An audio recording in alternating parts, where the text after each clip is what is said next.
السلام علیکم۔ آج میں آپ کو ایک بہت خوبصورت واقعہ سناؤں گی۔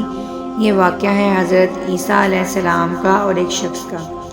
ایک دفعہ حضرت عیسیٰ علیہ السلام کسی سفر پر جا رہے تھے کہ ایک شخص انہیں راستے میں مل گیا اور کہنے لگا، حضرت میں بھی آپ کے ساتھ جانا چاہتا ہوں، مجھے اجازت دے دیں۔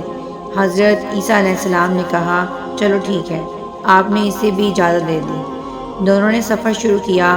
سفر چونکہ کافی لمبا تھا، ایک وقت ایسا آیا کہ ان کے پاس جو کھانا تھا وہ تقریباً ختم ہو گیا اور انہیں بھوک لگ گئی۔ آپ نے اس شخص سے پوچھا کہ تمہارے پاس کتنے پیسے ہیں؟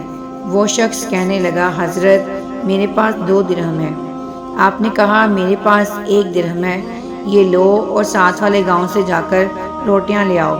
وہ شخص ساتھ والے گاؤں گیا اور 3 درہم کی 3 روٹیاں لے کر وہ بھی راستے میں آ ہی رہا تھا کہ اس نے سوچا کہ میرے پاس تو 2 درہم ہیں اور حضرت کا 1 درہم ہے، تو کیوں نہ میں ایک روٹی کھا لوں تاکہ میری روٹی میں ان کا حصہ نہ رہے۔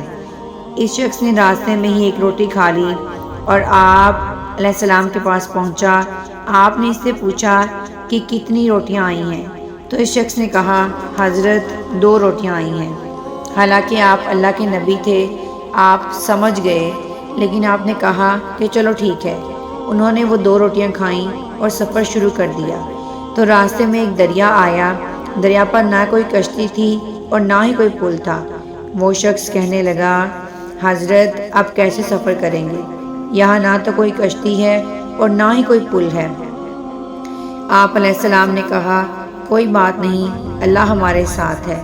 میں بسم اللہ پڑھ کر سمندر میں پاؤں رکھتا ہوں، تم بھی میرے قدم پر قدم رکھ دینا اور میرا دامن تھام لینا، تو تم بھی پار ہو جاؤ گے۔ حضرت عیسیٰ علیہ السلام نے بسم اللہ پڑھ کر پانی پر قدم رکھا اور پانی پر چلنے لگے۔ دونوں نے دریا پار کیا اور ان کے پاؤں بھی گیلے نہ ہوئے، یہاں تک کہ ان کے پاؤں کے تلوے بھی نہیں بھیگے۔ یہ اللہ کی قدرت تھی اور حضرت عیسیٰ علیہ السلام کا معجزہ بھی تھا۔ جب انہوں نے دریا پار کر لیا تو وہ شخص بہت خوش ہوا اور کہنے لگا کہ حضرت کیا بات ہے، ہم نے بغیر پل اور کشتی کے دریا پار کر لیا۔ بے شک آپ اللہ کے نبی ہیں اور یہ آپ کا بہت بڑا معجزہ ہے۔ وہ شخص متاثر ہوئے بغیر نہ رہ سکا۔ آپ علیہ السلام نے کہا کہ تم کو اچھا لگا یہ معجزہ؟ تو وہ شخص کہنے لگا کہ حضرت جی ہاں۔ تو آپ علیہ السلام نے کہا، بے شک یہ اللہ کی قدرت ہے۔ آپ علیہ السلام نے مزید کہا کہ کیا تمہارا ایمان اس واقعے سے، اس معجزے سے تازہ ہوا؟ تو وہ شخص کہنے لگا کہ حضرت جی ہاں، میرا ایمان تازہ ہوا اور میرا اللہ پہ ایمان اور بھی بڑھ گیا۔ حضرت عیسیٰ علیہ السلام نے کہا، میں تمہیں اسی اللہ کا واسطہ دیتا ہوں جس کی تم بڑائی کر رہے ہو۔ سچ سچ بتاؤ، وہ تیسری روٹی کس نے کھائی؟ وہ شخص بڑا حیران ہوا کہ آپ کو کیسے پتہ چلا کہ 3 روٹیاں آئی تھیں اور میں نے وہ کھائی تھی؟ وہ شخص کہنے لگا، نہیں نہیں حضرت، میں نے تو نہیں کھائی، 2 ہی روٹیاں آئی تھیں۔ آپ علیہ السلام نے کہا کہ چلو ٹھیک ہے، کوئی بات نہیں، اور دوبارہ سفر پر چلے گئے۔ جب کھانا کھانے کا وقت آیا اور بھوک لگ گئی، اب کھانے کو کچھ بچا نہیں تھا، پیسے بھی ختم ہو چکے تھے، تو حضرت عیسیٰ علیہ السلام نے دیکھا کہ ہرنوں کا ایک جھنڈ جا رہا ہے۔ تو آپ علیہ السلام نے ایک ہرن کو اشارہ کیا۔ وہ ہرن دوڑتی ہوئی آپ کے پاس آئی اور سر جھکا کر کھڑی ہو گئی۔ آپ علیہ السلام نے اسے ذبح کیا اور ذبح کر کے کھانا بنایا اور دونوں نے پیٹ بھر کر کھانا کھایا۔ کھانا کھانے کے بعد آپ نے ہڈیاں ایک جگہ جمع کر دیں اور آپ علیہ السلام نے اللہ کے حکم سے اسے اشارہ کیا کہ زندہ ہو جا۔ وہ ہرن اللہ کے حکم سے زندہ ہو گئی اور دوڑتی ہوئی جھنڈ کی طرف چلی گئی۔ یہ دیکھ کر وہ شخص حیران ہو گیا اور اس کی آنکھیں پھٹی کی پھٹی رہ گئیں۔ وہ کہنے لگا، بے شک آپ اللہ کے بڑے نبی ہیں اور اللہ بڑی قدرت والا ہے کہ ایک ہرن کو ذبح کرنے کے بعد اس کی ہڈیاں پھر سے جڑ گئیں اور وہ زندہ ہو گیا۔ واقعی آپ اللہ کے بہت بڑے نبی ہیں۔ آپ علیہ السلام حضرت عیسیٰ علیہ السلام نے کہا، میں تمہیں اسی اللہ کا واسطہ دے کر پوچھتا ہوں، بتاؤ وہ تیسری روٹی کس نے کھائی؟ وہ شخص پھر مکر گیا اور کہا، حضرت میں نے نہیں کھائی، 2 ہی روٹیاں تھیں۔ وہ شخص جھوٹ بول رہا تھا۔ حضرت عیسیٰ علیہ السلام اس کی بات کو سمجھتے رہے۔ انہوں نے اپنا سفر شروع کیا۔ آگے جا کر انہوں نے دیکھا کہ 3 سونے کی اینٹیں پہاڑ کے دامن میں پڑی ہوئی ہیں۔ وہ شخص بہت خوش ہوا کیونکہ وہ تھا ہی لالچی۔ وہ کہنے لگا، حضرت 3 سونے کی اینٹیں ہیں، ہماری تو قسمت ہی کھل گئی، ہمارے تو مقدر ہی سنور گئے۔ اور کہنے لگا کہ حضرت اس کی تقسیم کیسے ہوگی؟ ایک تو میں لے لوں گا اور ایک آپ کی ہوگی، یہ تیسری کس کی ہوگی؟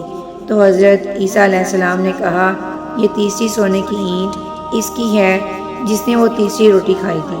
اب وہ لالچی شخص شرمندہ ہو گیا اور شرمندہ ہو کر گردن نیچے کر کے کہنے لگا، حضرت مجھے معاف کر دیں، وہ تیسری روٹی میں نے ہی کھائی تھی۔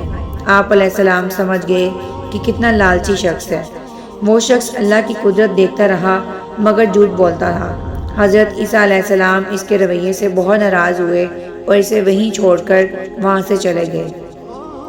اس شخص نے بھی آپ علیہ السلام کو چھوڑ دیا کیونکہ اسے 3 سونے کی اینٹیں جو مل گئی تھیں۔ وہ شخص یہ سوچ ہی رہا تھا کہ ان کو گھر کیسے لے کر جانا ہے، کیسے بیچنا ہے اور یہ خریدنا کیسے ہے اور اس سے کیا کیا چیزیں لینی ہیں۔ بس وہ اینٹیں اٹھا ہی رہا تھا کہ اتنے میں 2 ڈاکو آ گئے۔ ان ڈاکوؤں نے دیکھا کہ نہاتھا آدمی ہے اور 3 سونے کی اینٹیں ہیں۔ ان ڈاکوؤں نے تلوار نکالی اور اس کو مارنے ہی والے تھے تو اس لالچی شخص نے کہا، رکو رکو، مجھے مت مارو، یہ 3 سونے کی اینٹیں ہیں، تم 2 ہو اور میں 1 ہوں، ہم آپس میں اسے بانٹ لیتے ہیں، کیوں خون خرابہ کرتے ہو؟ وہ ڈاکو بھی ایماندار تھے اور جلد ہی مان گئے، کہنے لگے چلو ٹھیک ہے۔ اتنے میں انہیں بھوک لگ گئی۔ انہوں نے سوچا کہ پہلے کھانا کھاتے ہیں۔ تینوں میں سے ایک ڈاکو کھانا لینے کے لیے گاؤں چلا گیا اور جو 2 آدمی بیٹھے ہوئے تھے انہوں نے باتوں باتوں میں ایک ترکیب سوچی کہ کیوں نہ کھانا لانے والے کو قتل کر دیا جائے، اور یہ 3 سونے کی اینٹیں ہیں، اسے ہم دونوں ہی آپس میں بانٹ لیں گے۔ اور وہ دوسرا شخص بھی مان گیا اور کہنے لگا کہ ٹھیک ہے، جیسے ہی وہ شخص روٹیاں لے کر آئے گا ہم اسے قتل کر دیں گے۔ وہ ایک ڈاکو جو کھانا لینے گیا ہوا تھا وہ بھی بہت لالچی تھا۔ وہ سوچنے لگا کہ کیوں نہ کھانے میں زہر ملا دوں، یہ کھانا کھا کر وہ دونوں ہی مر جائیں گے اور 3 اینٹیں میری ہو جائیں گی۔ اور کھانے میں زہر ملا کر وہ آ گیا۔ جیسے ہی وہ ان کے پاس آیا تو ان دونوں نے اسے کھانا لیا اور اس کے اوپر تلوار سے وار کر دیا اور اس کو وہیں ختم کر دیا۔ وہ بڑے خوش ہوئے جب وہ کھانا کھانے کے لیے بیٹھے۔ جیسے انہوں نے کھانا کھایا، کھانا کھاتے ہی انہیں خون کی الٹیاں آنے لگیں اور وہ دونوں وہاں تڑپ تڑپ کر مر گئے۔ حضرت عیسیٰ علیہ السلام کا جب وہاں سے گزر ہوا تو آپ نے دیکھا کہ سونے کی اینٹیں وہیں پڑی ہوئی ہیں اور اس کے پاس 3 لاشیں پڑی ہوئی ہیں۔ حضرت عیسیٰ علیہ السلام نے افسوس کیا اور کہا، دنیا اپنے چاہنے والوں کے ساتھ ایسا ہی کرتی ہے، ان کو دھوکہ دیتی ہے، اور یہاں بھی وہی حال ہوا۔ اللہ تعالیٰ ہمیں رزق حلال کمانے کی اور رزق حلال کھانے کی توفیق عطا فرمائے، آمین۔ امید کرتی ہوں آپ کو یہ سٹوری بہت اچھی لگی ہوگی۔